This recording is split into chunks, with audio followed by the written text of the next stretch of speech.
नमस्कार। आरकेसीएल द्वारा आरएसीटी exam date 10 मार्च 2024 प्रस्तावित की गई है। आज के इस वीडियो में हम आरएसीटी परीक्षा की तैयारी के लिए कुछ महत्वपूर्ण प्रश्न उत्तरों को जानने वाले हैं। प्रश्न नंबर 1, माइक्रोसॉफ्ट विंडोज़ 10 में सिस्टम रिस्टोर पॉइंट क्या है? आप जब भी एग्ज़ाम दे रहे हो सबसे पहले आपको क्या करना है, प्रश्न को अच्छे से पढ़ लेना है। अगर प्रश्न हमारे समझ में आ जाता है तो उसको हम आसानी से हल कर सकते हैं। तो रीस्टोर पॉइंट का यहाँ पे पूछा गया है, सभी फाइलों को सिस्टम से हटाता है, सिस्टम को रीस्टार्ट करता है, सभी फाइलों को सिस्टम में पुनः स्थापित करता है, सिस्टम को टेस्ट करता है। तो रीस्टोर करने का मतलब क्या होता है? पुनः स्थापित करना। यानी कि यहाँ पे सही उत्तर क्या होगा? सी, सभी फाइलों को सिस्टम में पुनः स्थापित करता है। अगला प्रश्न नंबर 2, कंप्यूटर का मस्तिष्क किसे कहा जाता है? कीबोर्ड, माउस, सीपीयू या फिर माइक्रोफोन? तो आप में से कुछ को पता होगा, इसका सही आंसर क्या है? सी, सीपीयू को कंप्यूटर का मस्तिष्क कहा जाता है। प्रश्न नंबर 3, एमएस वर्ड 2010 में सबसे नीचे की क्षैतिज यानी हॉरिजॉन्टल पट्टी को क्या कहा जाता है, जिसमें पेज नंबर, शब्दों की संख्या, व्यूज बटन आदि होते हैं? सबसे नीचे वाली पट्टी टास्क बार होती है, और जो टास्क बार के ऊपर वाली जो पट्टी होती है उसके बारे में यहाँ पे पूछा गया है, जिसके अंदर पेज नंबर, व्यूज बटन आदि होते हैं। तो title bar, menu bar, status bar या फिर टास्क बार? इसमें से सही आंसर क्या है? Status bar. टास्क बार के ऊपर वाली पट्टी स्टेटस बार कहलाती है। आपको क्या करना है, माइक्रोसॉफ्ट वर्ड या कोई भी सॉफ्टवेयर एक बार ओपन करना और उनकी जो पट्टियां हैं उनके नाम अच्छे से याद कर लेने। क्योंकि लगभग कोई भी प्रोग्राम हम ओपन करते हैं तो टाइटल बार है, टास्क बार है, मेन्यू बार है, लगभग सेम ही होती है। तो आपको अच्छे से याद हो जाएगा एक सॉफ्टवेयर को अगर हम सीख लेते हैं तो। प्रश्न नंबर 4, एमएस पावर पॉइंट 2010 में नई स्लाइड लेने के लिए किस शॉर्टकट की का प्रयोग करते हैं? Control N, control shift N, control M या फिर कंट्रोल डी? तो नई स्लाइड लेने की शॉर्टकट कुंजी होती है कंट्रोल एम। आपको एक चीज़ ये भी ध्यान में रखना है कि अगर हमको डुप्लीकेट स्लाइड लेना है तो उसके लिए शॉर्टकट कुंजी कंट्रोल प्लस डी का प्रयोग भी किया जाता है। नई स्लाइड के लिए कंट्रोल एम, डुप्लीकेट स्लाइड के लिए कंट्रोल डी। अगला प्रश्न नंबर 5, एमएस एक्सेल 2010 में किसी फॉर्मूला या फंक्शन को लगाने के लिए सबसे पहले किस चिन्ह का प्रयोग करते हैं? तो हैशटैग या फिर प्रतिशत, बराबर या @। तो आपको पता होगा कि माइक्रोसॉफ्ट एक्सेल में जब भी कोई गणितीय कार्य किया जाता है, जोड़ना, घटाना या फिर कोई भी फंक्शन फॉर्मूला यूज करना, तो जो चिन्ह काम में लेते हैं वो सबसे पहले हम लगाते हैं बराबर। अगर बराबर नहीं लगाएंगे तो फॉर्मूला फंक्शन काम नहीं करेगा। प्रश्न नंबर 6, यूएसबी का पूरा रूप क्या है? Union serial bus, universal serial bus, universal sequence bus, union sequence book? तो इसमें सही आंसर है B, universal serial bus USB की फुल फॉर्म होती है। अगला प्रश्न नंबर 7, वाईफाई का पूरा रूप क्या है? Wireless factory, wire fire, wireless fine, wireless fidelity? तो वाईफाई का पूरा नाम होता है वायरलेस फिडेलिटी। अगला प्रश्न नंबर 8, एमएस वर्ड 2010 में फॉर्मेट पेंटर का उपयोग करके किसी विशेष टेक्स्ट की फॉर्मेटिंग को कॉपी करने की शॉर्टकट की क्या है? Control C, control shift C, control shift F या फिर कंट्रोल एफ?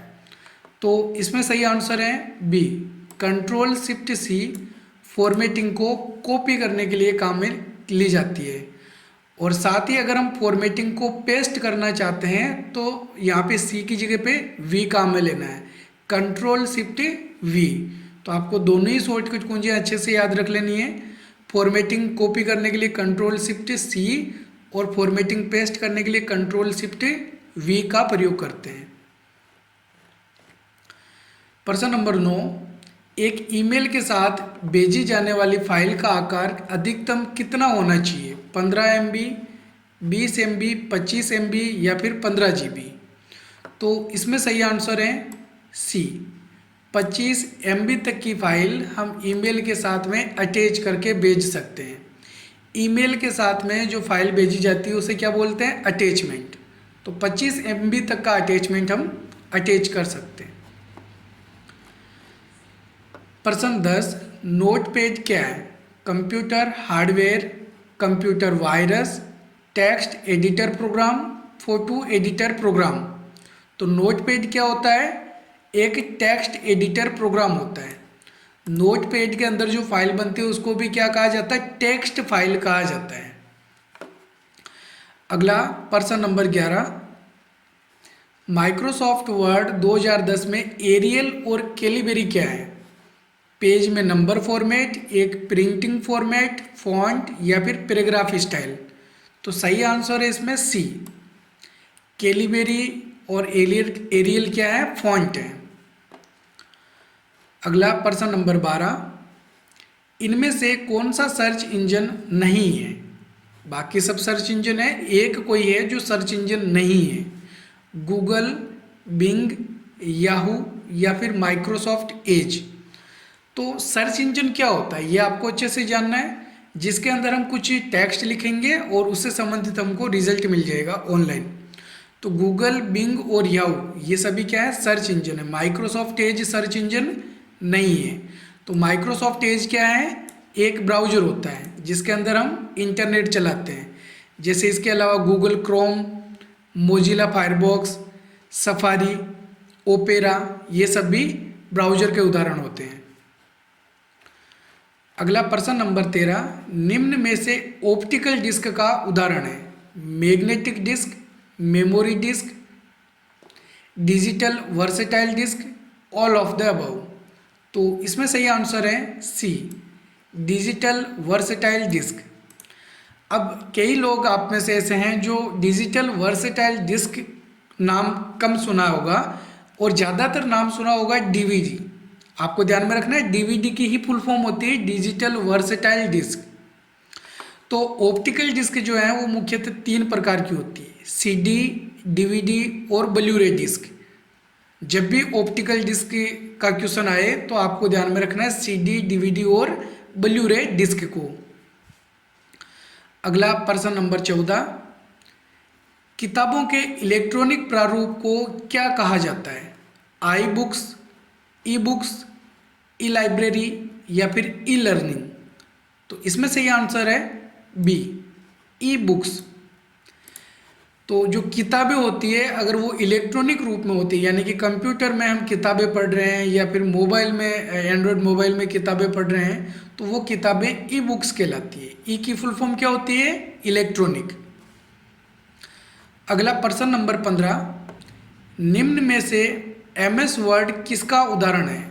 ऑपरेटिंग सिस्टम का, हार्डवेयर का, प्रोसेसिंग डिवाइस का या फिर एप्लीकेशन सॉफ्टवेयर का। तो ध्यान में रखना है कि जो भी सॉफ्टवेयर हम यहाँ पे यूज कर रहे हैं, जिसके अंदर हम फाइलें बनाते हैं, सेव करते हैं, वो सारे ही सॉफ्टवेयर क्या होते हैं? एप्लीकेशन सॉफ्टवेयर होते हैं। तो माइक्रोसॉफ्ट वर्ड के अंदर भी हम फाइलें बनाते हैं, सेव करते हैं, ये भी क्या है? एप्लीकेशन सॉफ्टवेयर है। अगला प्रश्न नंबर 16, एमएस एक्सेल में वर्कबुक किसका संग्रह है? चार्ट, पेज, चार्ट और वर्कशीट या फिर स्लाइड्स। तो इसमें सही आंसर है सी, चार्ट और वर्कशीट का उदाहरण है वर्कबुक। वर्कबुक किसे बोलते हैं? माइक्रोसॉफ्ट एक्सेल के अंदर जो फाइल बनती है उसको क्या कहा जाता है? वर्कबुक कहा जाता है। अगला प्रश्न नंबर 17, HTTPS में एस का क्या अर्थ है? स्टैंडर्ड, सिक्योरिटी, सिक्योर या फिर नॉन ऑफ द अबव। तो इसमें सही आंसर है सी, सिक्योर। HTTPS की फुल फॉर्म होती है हाइपर टेक्स्ट ट्रांसफर प्रोटोकॉल और इसका मतलब क्या होगा? Secure. Hyper text transfer protocol secure, ये HTTPS की फुल फॉर्म होती है। अगला प्रश्न नंबर 18, माइक्रोसॉफ्ट ऑफिस में व्यक्तिगत सूचना प्रबंधक और ईमेल संचार के लिए कौन सा सॉफ्टवेयर है? माइक्रोसॉफ्ट ऑफिस के अंदर माइक्रोसॉफ्ट वर्ड, आउटलुक, एक्सेल या फिर माइक्रोसॉफ्ट पावर पॉइंट। तो इसमें सही आंसर है बी, माइक्रोसॉफ्ट आउटलुक। अगला प्रश्न नंबर 19, विंडोज़ 10 में किसके द्वारा सॉफ्टवेयर इंस्टॉल नहीं किया जा सकता है? वर्ड फाइल का उपयोग करके, सीडी डीवीडी या पेन ड्राइव से, सीधे इंटरनेट से या फिर विंडोज स्टोर से। तो ध्यान में रखना है कि जो वर्ड फाइल होती है यानी कि जो माइक्रोसॉफ्ट वर्ड की फाइल होती है, क्या उससे कोई सॉफ्टवेयर इंस्टॉल होता है? नहीं होता है। उससे तो हम कोई फाइल बना के सेव कर सकते हैं, सॉफ्टवेयर इंस्टॉल नहीं कर सकते हैं। तो इसमें सही आंसर है ए। बाकी अगर हम सीडी डीवीडी या पेन ड्राइव का उपयोग करते हैं तो इसके द्वारा सॉफ्टवेयर इंस्टॉल किया जा सकता है, अगर हमने उसमें सेव कर रखा है तो। सीधे इंटरनेट से भी कर सकते हैं डाउनलोड करके, या फिर विंडोज स्टोर के द्वारा भी कर सकते हैं। विंडोज स्टोर किसे बोलेंगे?